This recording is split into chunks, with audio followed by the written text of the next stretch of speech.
చూస్ country delight, live better. ఇప్పుడే country delight యాప్ని download చేసుకోండి.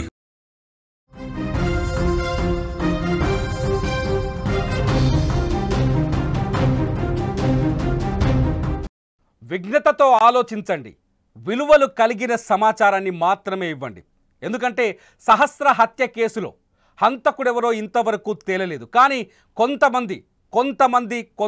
కొందరు వ్యక్తులు తండ్రి పేరుతో చేస్తున్న తప్పుడు ప్రచారం సహస్ర తల్లిదండ్రులని తీవ్ర మనోవేదనకు గురిచేస్తోంది. సహస్ర తల్లి ప్రతి క్షణం తన కూతురుని చంపిన ఆ దుర్మార్గుడెవరో పట్టుకోవాలంటూ పోలీసులను వేడుకుంటున్నారు. దయచేసి హంతకులని వెంటనే పట్టుకోమని విజ్ఞప్తి చేస్తున్నారు. సహస్ర తల్లిదండ్రులనే దోషులుగా చేసే ప్రయత్నం కొంతమంది చేయడంతో వాళ్ళు తీవ్ర మనోవేదనకు గురవుతున్నారు. సహస్ర తండ్రి కొద్దిసేపటి క్రితం పోలీసులను కలిసిన తర్వాత ఆయన మీడియాతో కూడా మాట్లాడారు. సహస్ర తండ్రి చాలా స్పష్టంగా చెప్తున్నారు, తనకు ఎవరు శత్రువులు లేరని చెప్తున్నారు.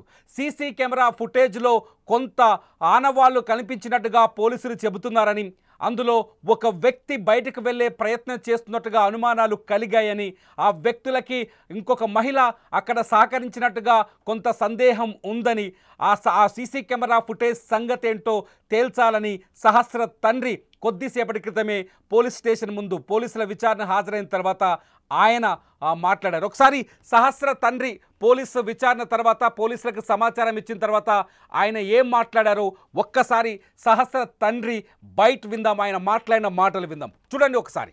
నా పాపం చంపినంత కూడా ఇంతవరకు ఎవరికి దొరకట్లేదు, పోలీస్ వాళ్ళకి దొరకట్లేదు, క్లూ దొరకట్లేదు. ఇది ఎవరు చేశారో ఏం అర్థం అవ్వట్లేదు. ఇంకా క్లూ కూడా వదలలేడు. అతను ఎంత ప్రొఫెషనల్గా చేసిండో నాకే అర్థమవుతలేదు. నా మీద కక్ష ఉందా, మరి మా పాప మీద కక్ష ఉందో తెలియట్లేదు. ఈ కొందరు ఛానల్స్ ఏం చేసి, యూట్యూబ్ ఛానల్ వాళ్ళు ఏం చేసి తండ్రి చంపిండు అని చెప్తారు. వాళ్ళకు కొద్దిగా చెప్తున్నాను, బాగుండదు. ఎందుకంటే వాళ్ళు కడుపుకు అన్నమే తింటారు, వేరే తింటలేరు. కొద్దిగా ఆలోచించి చేయండి. ఎందుకంటే తండ్రి చంపుకునే పరిస్థితి ఎవరికి ఉండదు. కొద్దిగా మీరు ఆలోచించండి, అంతకుని పట్టుకునే ప్రయత్నం చేయండి మీరు. అంతేగాని నా మీద తోయడం ఇది న్యాయం కాదు. ఎప్పుడైనా సరే అంతకుని పట్టుకోవడానికి ట్రై చేయండి సార్. మీరు అందరూ కలిసి మీరు నేను పోలీసు వాళ్ళకి చాలా సహకరిస్తున్నాను. నేను 100% సహకారం. ఎప్పుడు పిలిస్తే అప్పుడు వెళ్తున్నాను, చెప్తున్నాను, అన్నీ చెప్తున్నాను. ఏం జరిగింది, ఎట్లా జరిగింది అన్నీ క్వశ్చన్స్ చేసిండు, వాళ్ళందరూ వేసారు. నేను కూడా అదే చెప్పాను. ఈ విషయం కంటే నాకు ఎక్కువ తెలియదు. నా మీద పగ ఉంది అని మా ఆలోచన ఉందంటే కూడా ఎవరితో నేను ఎక్కువ కొట్లాడాను. ఏంది అసలు నాకు ఏం అర్థం అవ్వట్లేదు. ఎంత వీళ్ళు ఎప్పటి నుంచి నన్ను ఫాలో చేస్తున్నారో నాకు తెలియట్లేదు. నా పాప మీద కక్ష ఉందా, నా మీద కక్ష ఉందా, అసలు ఏం తెలియట్లేదు. అతను దొరికిన వరకు నేను వెయిట్ చేస్తా, ఫైట్ చేస్తా. ఒక 10 ఎన్ని రోజులైనా సరే ఫైట్ చేస్తాను సార్. నేను కంపల్సరీ వాడు దొరకాలి. నాకు ఎవరి మీద డౌట్ అంటే నేను ఇట్లా చెప్పగలుగుతా సార్. నేను ఇప్పుడు వీళ్ళతో కొట్లాడినా అంటే, వీళ్ళతో గట్టిగా కొట్లాడినా అంటే చెప్పగలుగుతా వీళ్ళతో కొట్లాడుతున్నా అని చెప్పి. నేను అంతా పెద్ద ఎవరితో కొట్లాడాను. నేను ఒక బిజినెస్ చేసుకుంటాను. బిజినెస్ అంటే అందరితో మంచిగా ఉంటేనే నాకు బిజినెస్ బాగుంటుంది. అంతేగాని వీళ్ళతో కొట్లాడే అవసరం నాకు ఏముంది చెప్పండి.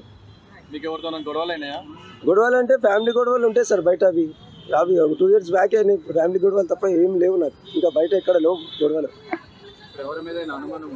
అనుమానం అంటే నేను ప్రాక్టికల్గా ఎవరికి చెప్తలేను సార్. అనుమానం అంటే ఎట్లా చెప్పాలి. ఇప్పుడు మేము ఎవరైనా నాతో కొట్లాడినంటే వాళ్ళకి పేరు చెప్పగలంట గట్టిగా. ఈ రీసెంట్లో ఏమైనా కొట్లాడేదంటే ఎక్కడ లేదు. ఒక 8 months నుంచి ఎవరితో కొట్లాడలేదు, ఏం లేదు. అన్నీ హ్యాపీగా ఉన్నా, హ్యాపీగా వెళ్తుంది ఫ్యామిలీ. కానీ ఈ సడన్గా ఇంత సిచ్యువేషన్ వచ్చిందంటే నేను ఇట్లా తట్టుకోలేకపోతున్నా సార్. ఈ బాధ నేను ఎవరికి ఏం చెప్పాలి. చిన్న పాప సార్, నేనే డ్రాప్ చేస్తాను, నేనే తీసుకొస్తాను ఆమెని. అసలు నేను నమ్మను. నా పాప ఇంటికాడ ఉందంటే 2-3 సార్లు వచ్చి కూడా చూస్తుంటా నేను. ఆ రోజు ఏందో సంఘటన మొత్తము, అక్కడ జనాలు లేరు, ఎవరు లేరు. ఆ సీసీ కెమెరా ఫుటేజ్ చూస్తున్నా. ఇప్పుడు నేను నిన్న నైట్ చూశాను. నేను ఇంతవరకు ఎవరిని చూడలేదు. చూసాను ఆ వ్యక్తి వెళ్తుండో ఒక లేడీ ఆయనకు సపోర్ట్ ఇస్తుంది. లోపల వెళ్ళడానికి సపోర్ట్ ఇస్తుంది. లేకపోతే ముందే వెళ్ళిపోయింది ఆమె. ఎవరైనా ముందే పంపించిరా లేకపోతే ఉందా నాకు ఏం అర్థమవుతలేదు. అది పోలీస్ వాళ్ళకు కూడా నేనే చెప్పాను సార్, ఇట్లా నేను సీసీ కెమెరా ఫుటేజ్ చూశాను, అది కొద్దిగా ఫైండ్ అవుట్ చేసి ఆ లేడీని పట్టుకొని అడిగాను సార్, కొద్దిగా గట్టిగా అడిగాను. అంటే సరే అని వాళ్ళు కూడా సహకరిస్తారు నాకు. ఆ విషయమే జరుగుతుంది. ఇప్పుడు సార్ కూడా పిలిచారు, నేను వెళ్తున్నా, దానికోసం వెళ్తే మాట్లాడేసి వస్తాను. నేను మీ పాపతో ఆడుకోవడానికి ఎవరైనా స్నేహితులు ఇంటికి వచ్చేవాళ్ళ? వాళ్ళ స్కూల్ దూరం సార్. వాళ్ళ స్నేహితులు అంటే ఒకటే కీర్తన అమ్మాయి వస్తుంది. ఒక్కసారి వచ్చింది పాప, నేనే డ్రాప్ చేసేసిన. వాళ్ళు ట్యూషన్ కోసం వస్తుండే, ఆ పాపని డ్రాప్ చేసి వచ్చిన నేను. చుట్టుపక్కల బిల్డింగ్లు ఎవరు లేరు? చుట్టుపక్కల అంటే మా కొడుకు కోసం ఫ్రెండ్స్ కింద అందరూ వస్తుంటారు. చుట్టుపక్కల బిల్డింగ్ అంటే పిల్లలు అందరూ ఆడుకుంటారు. వాళ్ళు క్రికెట్ ఆడడానికి వస్తుంటారు. పైకి రావడం అంటే నేను లేనప్పుడు ఎప్పుడైనా వచ్చిరో లేదో నాకు తెలియదు కదా. అది నేను ఎప్పుడో ఇంటికాడ ఉన్నాను. నేను పొద్దున్న 9కి వెళ్తే మళ్ళీ ఈవినింగ్ 9:30, 10 వరకు వస్తాను ఇంటికి. నేను ఇంటికాడ ఉండే ఎక్కువ. నేను నా భార్య కూడా ఉండదు. మన భార్య కూడా 9కి వెళ్ళిందంటే ఈవినింగ్ 5కి వస్తుంది ఆమె. ఇది సహస్ర హత్య కేసులో పురోగతి ఇప్పటికైనా చాలామందికి అర్థమయ్యే ఉంటుంది. సహస్ర తల్లిదండ్రులు ఆ కూతురును కోల్పోయి ఎంత మనోవేదనలో ఉన్నారో చాలామందికి అర్థమయ్యే ఉంటుంది. సహస్ర తల్లిదండ్రులు పోలీసుల విచారణకు ఎంత స్థాయిలో సహకరిస్తున్నారో చాలామందికి అర్థమయ్యే ఉంటుంది. కొందరు వ్యక్తులు సహస్ర తల్లిదండ్రులనే నిందితులుగా చేసే ప్రయత్నం చేయటం, అంటే అసలు తప్పుడు ప్రచారాల్ని నమ్మించే ప్రయత్నం చేయడం, ఇది సహస్ర తల్లిదండ్రులు తీవ్ర మనోవేదనకు గురి చేస్తుందని ఆమె తండ్రి మాటల్లో స్పష్టంగా అర్థమవుతుంది. ఒక్కసారి వెళ్తే సహస్రని కష్టపడి చదివిస్తున్నారు ఆ తల్లిదండ్రులు. చాలా రెక్కలు ముక్కలు చేసుకొని చదివించుకునేవాళ్ళు. బంగారు తల్లిలా చూసుకున్నారు సహస్రని, అత్యంత ప్రేమగా పెంచుకున్నారు. అటువంటి కూతుర్ని కోల్పోయి తీవ్రమైన దుఃఖంలో ఉన్నారు సహస్ర తల్లిదండ్రులు.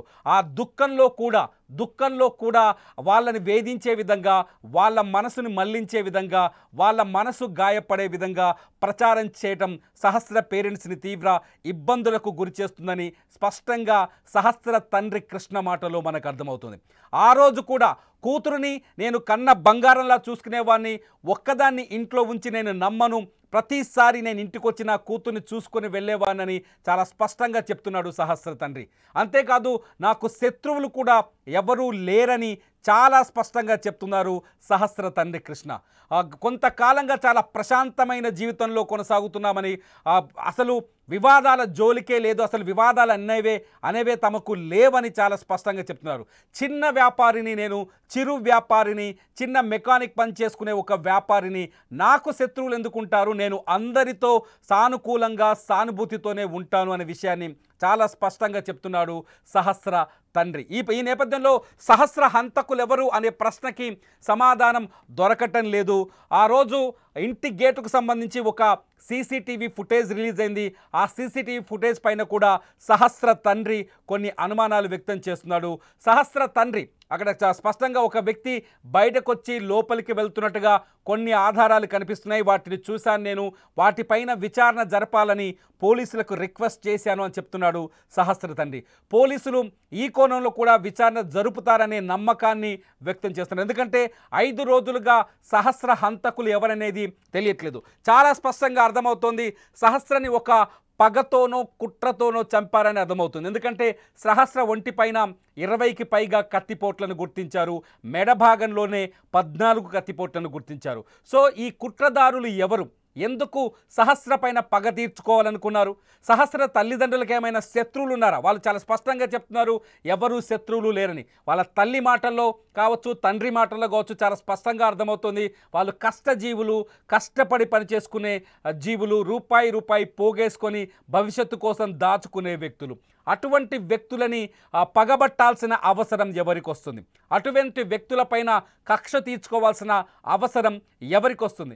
సహస్ర తండ్రి మాటల్లో కనిపించిన ఆవేదన చూస్తే నిజంగా కూతురు ఉన్నవాళ్ళు, అంటే పిల్లలు ఉన్నవాళ్ళు ఎవరు ఆ మాటల్ని చూస్తే బాధపడక మానరు.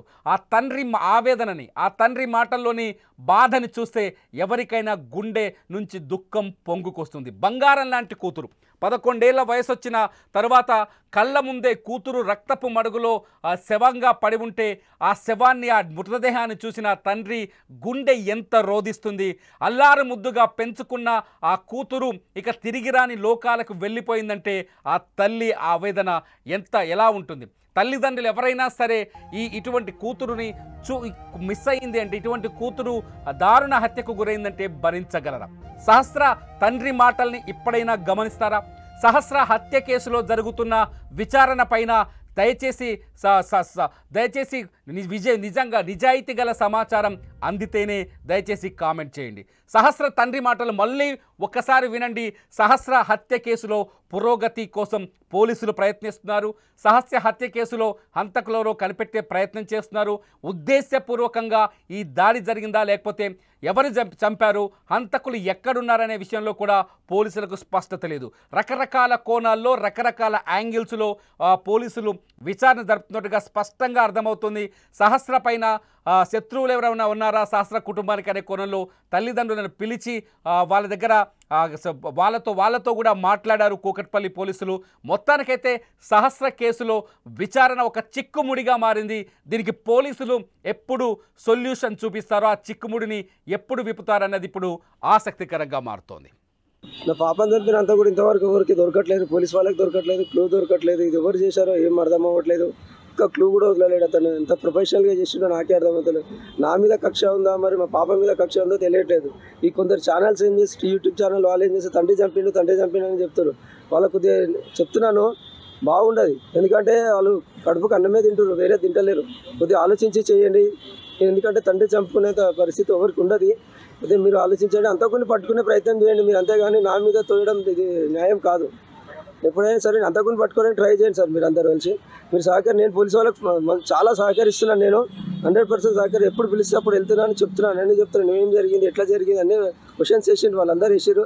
నేను కూడా అదే చెప్పాను. ఈ విషయం కంటే నాకు ఎక్కువ తెలియదు.